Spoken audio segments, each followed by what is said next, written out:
శ్రీరామరెడ్డి త్రాగునీరు చాలా అపరిశుభ్రంగా, బురదమయంగా వస్తున్నాయి. ఇలా అయితే ప్రజల ఆరోగ్యం ఎలా? Welcome to GSTR Kundurpi. Anantapuram జిల్లా కళ్యాణదుర్గం నియోజకవర్గం కుందుర్పి మండలం ఎర్రగుంట గ్రామ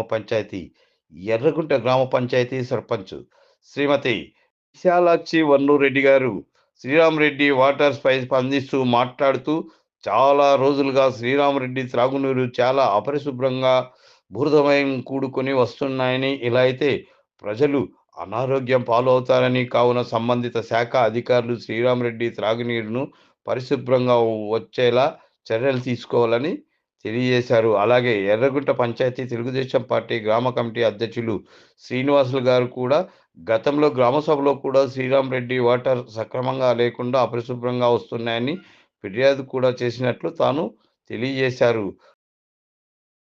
అదే ఎర్రగుంట్లన్న గ్రామ సభ మీటింగ్ పెట్టిండ్రన్నా. అప్పుడు అంతా అక్కడున్న జనాలంతా వచ్చిండ్రు కదా. అవునులేమా. బాటిల్లో నీళ్ళు తెచ్చి మేము ఇవి ఎట్లా తాగాల, సంపులు క్లీన్ చేపియలేదు అట్లా ఇట్లా అనరన్నా. అవి మేమేం రాజకీయంగా ఎవరిని అనలే. అవునులేమా. రాజకీయంగా ఉద్దేశించి మేమేం పెట్టలే మెసేజ్. అవునులేమా. అది పైన కళ్యాణదుర్గంలోనే ఆడ సంపులు కడగలే. 6 ఏళ్ళేమో అయిందంట కడక్క. అవునులేమా. దానికై మన మొత్తం తాలూకంతకి ఉందన్న ప్రాబ్లమ్. అవునులేమా. అంటే మన గ్రామమే కాకుండా మిగతా పల్లెల్లో కూడా ఇదే సమస్య ఉంది అంట. ఇదే సమస్య ఉందన్న.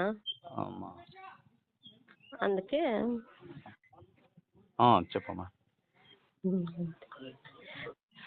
కలెక్టర్ అదే స్పందించాలని మేము. నీళ్ళు తాగాక రావాలి. నీళ్ళు అంటే అసలు ఊరికే మురికి నీళ్ళు వచ్చినట్టు వస్తుంది. గ్రామ సభలో మేము తీసుకొచ్చి పెట్టింది అరగుంట గ్రామ అధ్యక్షుడు, గ్రామ పంచాయతీ అధ్యక్షుడు నేను, శ్రీనివాసులు నా పేరు. మనకి నీళ్ళు వచ్చేసి చాలా ఇబ్బందిగా ఉంటే గ్రామ సభలో మన నీళ్లు తీసుకొని మేము వాటర్ నల్ల ఎర్రగా వస్తుంటే మేము అందరికి చూపించినాం, మేడం వాళ్ళకి వాళ్ళందరికీ. ఆ రోజు మేము కంప్లైంట్ చేసినాము. ఇప్పటికూ నీళ్ళు అట్లే వస్తుంటే దాన్ని స్పందించాలా మీరు అధికారులు, పై అధికారులు.